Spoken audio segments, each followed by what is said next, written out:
Hi guys, Trev here. Welcome back to another episode of the films I own but haven't watched yet. But today, what are we going to have?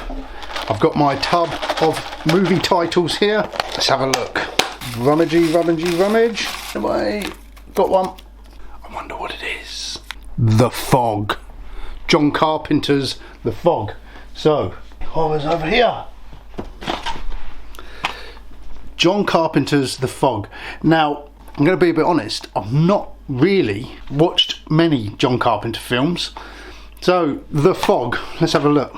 Antonio Bay, California has turned 100 years old and getting ready to celebrate its centennial year. But as the residents of the small, quaint harbour town begin to prepare for the festivities, a mysterious cloud of fog appears upon the shore and begins to make its way across the town, leaving a trail of horrifying slaughter. The Fog is an incredibly atmospheric and effective ghost story that confirms John Carpenter as a master of terror. So I'm quite excited to watch this. I'm going to go put it on now and I'll let you know afterwards what I think. Thank you. Okay, so The Fog, just been watched. It started off really atmospheric. It's a slow, sort of a lazy start with the radio playing from the lighthouse, sort of easygoing jazz music, whilst there's eerie sounds, bells ringing and mirrors clanging, bottles rattling, and it slowly builds up and things, you know, electrical appliances are going on, clocks start smashing and things. It really puts me in mind of the opening sequence of Close Encounters of the Third Kind. It almost sounds the same. It's a good build-up of atmosphere. The opening sequences are good. When the fog comes in on the boat, and as the fog clears, you see the silhouettes of the sort of the pirates, and that's used well throughout the film. Actually, it is quite effective, and I can imagine it being more eerie and frightening back then. There are some really good shots in it. Some of the mist shots worked really well. Sometimes the mist and the light was a bit clunky. The things that, like, you know, Spielberg and that were doing with ILM at the same sort of time. This was Spielberg on a budget, you know. But I did love the soundtrack, the musical score, and the music within the film, with all the sort of jazz playing from the radio station.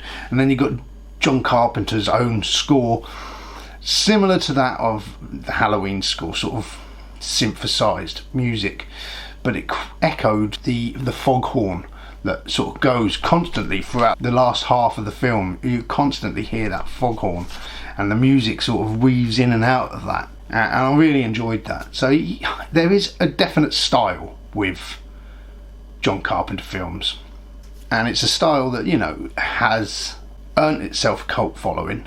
Also now it's often replicated. Even now in things like Stranger Things have obviously been influenced. Going on to the cast, the characters of Finn. We see a cameo of the director John Carpenter in the church, cleaning up the church for the priest, Hal Holbrrok. You've got Jamie Lee Curtis, who also obviously worked with John Carpenter in Halloween. She enters the town hitchhiking through, is picked up by Nick, the hero. Oh no, within seconds all the glass smashes and he's like, let's get out of here. Cuts to the next scene of them and they're in bed together. You know, they've just slept together. Only met her minutes before. You know, back in the 70s they didn't hold back, did they? You know, that sort of storyline wouldn't be plausible anymore, would it? John Carpenter, you know, he must have been thrilled to bits to have Jamie Lee Curtis again, but also to be able to get Jamie Lee Curtis's mum, the famous Janet Leigh, who plays Mrs. Williams in this, who's like the organiser of the town's centennial celebrations. So of course Janet Leigh is famous for Psycho, Marion Crane in Psycho, and we know that obviously, you know, that's a big influence on John Carpenter. Out of Halloween there's characters named after characters from Psycho. I love the fact that it's only an hour and a half long. I love the pace, but it's sort of got two or three storylines going on. You've got Nick and Elizabeth, Jamie Lee Curtis's character, sort of running around investigating, and Stevie Wayne up in the tower is sort of on the radio but orchestrating the rescue of the town and her son. Elizabeth and Nick are sort of following her directions as she's telling everyone where the mist is going next. So then you've got Janet Leigh's character, and they go to visit the priest, Hal Holbrrok, Father Malone. He's like a poor man's Murray Hamilton, who played the mayor in Jaws, but they do look very similar too. So they go to visit him in the church, and he's found this journal. This story is being unfolding as Nick and Elizabeth are on the abandoned trawler investigating, and I love the way that it sort of switches from one story to the other. You know, all these stories happening side by side. It's a quick film, it's quick pace, and there's nothing better than a short film. There's a reason I never really liked horror films when I was younger, and it wasn't because they were frightening. It was completely the opposite. It was because they were cheesy, and this film is about as cheesy as they come. And horrors always have a way of setting themselves up really well and then sort of fizzling out and becoming sort of silly in the end. And I know there's a lot of you die-hard John Carpenter fans out there. I just don't get it. I never really did get it. John Carpenter makes B-movies. Plain and simple.